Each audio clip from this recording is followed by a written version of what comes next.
Ah, yes. Looking at battle paintings in an art gallery. It is a pastime for me now that I am retired from the army. It is hard for me to believe that it is years since I saw my last battle.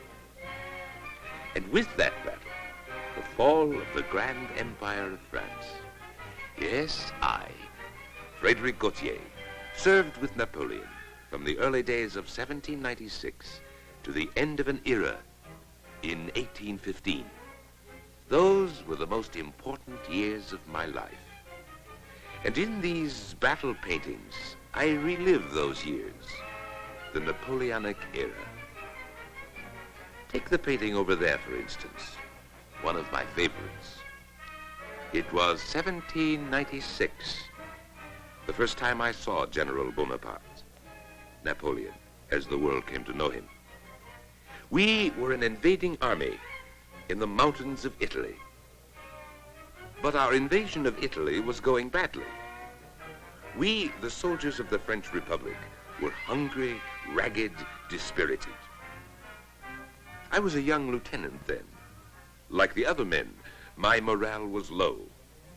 And then our new general appeared.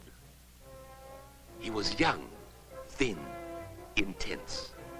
I can still remember his face, the face of the young officer who, 6 months before, had commanded the troops that put down an uprising against the Republic. His reward was command of the army of Italy. "Soldiers," he said, "I will lead you to the most fertile plains in the world." And he did. Through the mountains, down into the Po Valley, and on to the plains of Lombardy. In a swift, brilliant campaign, he conquered northern Italy. By 1797, Belgium and the Rhineland were under the control of France. Holland and Switzerland were added the following year. In 1798 came the audacious invasion of Egypt. Even though our victories were cut short by the sea power of Great Britain, Napoleon was making history. He was a hero when he returned to France. In 1799, I was the general's aide for a time in Paris. I remember how the citizens showed their enthusiasm for Napoleon whenever he appeared. In these demonstrations, Napoleon clearly sensed the unpopularity of the government. He was right. Everywhere, Frenchmen were grumbling about corruption, high taxes. The people were ready for a change. And a sudden change came as Bonaparte achieved his coup d'etat. He overthrew the government of the Directory. I remember the scene as the deputies took an oath to the new consulate. In reality, the first consul, Napoleon, had made himself master of our French Republic. I remember what he said as first consul. "My policy is to govern in accordance with the wishes of the great majority." And govern he did, with great energy and will. The Luxembourg Palace in Paris became the center of an efficient administration. As first consul, Napoleon restored public order, collected taxes, re-established the credit of the government. With equal energy, Napoleon extended French power. The Austrians were crushed, and peace imposed on England and Austria. By 1802, France had triumphed over all her foes. Meantime, our new Bank of France helped to speed financial recovery. Changes came to the law courts, too. The confusing mass of laws and traditions going back to the old regime and the laws of the Revolution were reorganized into uniform, workable codes. My uncle, a lawyer, often said that the Code Napoleon was one of the greatest achievements for France. In my own village, I remember that many of my friends were pleased with the efficiency of the government. Some were pleased because religious peace had been re-established between France and the papacy. Others were pleased because the revolutionists' dream of a unified system of education for our young people was being realized. As I listened to my fellow citizens, I could sense their admiration for the government of Napoleon. Yet, I began to realize that we were paying for our efficient government by losing our own voices in our affairs. In Paris, the Cathedral of Notre Dame was the scene of Napoleon's next triumph. Here, on December 2nd, 1804, Napoleon crowned himself Emperor of the French. Later, he said, "I shall fuse all the nations into one." To achieve that end, Napoleon would eventually resort to aggression and oppression. I remember the emotional scene as his army officers swore allegiance to the imperial standards that we would once more carry to battle. Yes, those were the years, 1805, 1806, 1807, when the empire rose to its peak through conquest. Take 1805, for instance. I remember our bivouac in Austria before we met the Austrian and Russian armies. I can still see the long lines of our army moving into the decisive Battle of Austerlitz. The fighting was bitter, but it ended with a great victory for France. After our victory at Austerlitz, the Emperor Francis surrendered to Napoleon. Francis surrendered his title of Holy Roman Emperor. After Austerlitz, Napoleon continued to remake the map of Europe. Lands were added to French control as the Holy Roman Empire was dissolved. The Grand French Empire, as Napoleon called it, included much of Europe. The symbol of the French eagle would now be stamped on more lands. Prussia was next to challenge the French. In 1806, the armies met at Auerstedt and Jena. I remember the emperor's leadership at Jena, the furious charges, the great masses of troops. We completely defeated the Prussian armies. Prussia was allied to France. The next year, 1807, the Grand French Empire faced a giant challenger, the vast Empire of Russia.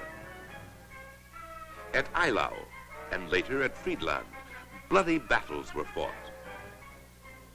I remember a summer day at Friedland when the incessant hammering of artillery smashed the Russian lines. Napoleon was at the high point of his power as he met the defeated Emperor Alexander of Russia. The two emperors planned to divide Europe between them. After the Treaty of Tilsit, France would dominate Europe west of a line starting at the Niemen River and Russia east of it. Napoleon had now forged a huge empire. At reviews and celebrations, the people cheered their empire and their army. But at the same time, we were becoming aware that our empire was facing serious trouble. I talked with an old friend, an officer in our Navy, who told me how much trouble our old enemy England was causing us. He explained that the English fleet was destroying our sea trade. English warships hung off our ports, and we could not drive them away. To answer this threat, the emperor closed the continent to England by a counter-blockade called the Continental System. Napoleon signed decrees to enforce his continental system. He wanted to make the continent independent of England and her colonies. But instead, we suffered financial crisis. Many French businessmen failed.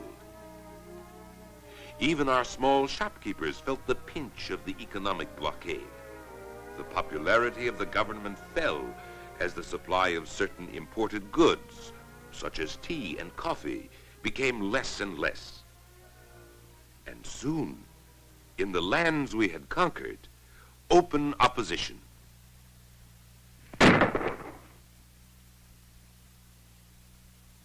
This resistance to French oppression began in Spain, which Napoleon had seized in 1808. Spanish nationalists, helped by an expeditionary force from England, fought Napoleon. Resistance came too in Austria and Prussia. In 1812, Napoleon decided to make one more grand assault to crush his enemies. Russia was to be invaded. I remember the scene as 600,000 of us, the Grand Army, marched deeper and deeper into that vast land. At first, we seemed to win. Then we had to retreat. It became a disastrous rout, the beginning of the end. We fought stubbornly, desperately, but 500,000 of our men were left behind in the snow and ice of Russia. The Grand Empire began to disintegrate. The nations of Europe united to begin the final war of liberation. At Leipzig, the Battle of the Nations was fought, which broke the empire's power. From many directions, the Allies invaded France itself. Even civilians fought, but France was overwhelmed by the Allied armies. Napoleon abdicated. The empire was ended in France and in Europe. Yes, an era had ended. The emperor made a brief attempt to return to power, but after Waterloo in 1815, his dictatorship ended forever. Ended, too, were the 20 exciting years of the Napoleonic Era. Yes, Napoleon's ruthless ambitions came to an end, but many achievements of the Napoleonic era remained to influence France. France is still organized into departments and districts, as it was under the Napoleonic era. Many of France's highways were once part of the network of military roads built under the empire. The unified system of schools developed into the present system of free education. Freedom of worship for all religions remains one of the basic rights of Frenchmen. In French courts, the Code Napoleon remains the basic law code. And much of the French national spirit today is a heritage from the days of Napoleon. In one sense, Napoleon failed. He did not establish the flag of France over all of Europe. His dream of French military and political control of a unified European continent did not come true. Yet, since Napoleon's day, these nations have taken steps to work together. Perhaps the dream of a united Europe lives in a different and certainly more noble form.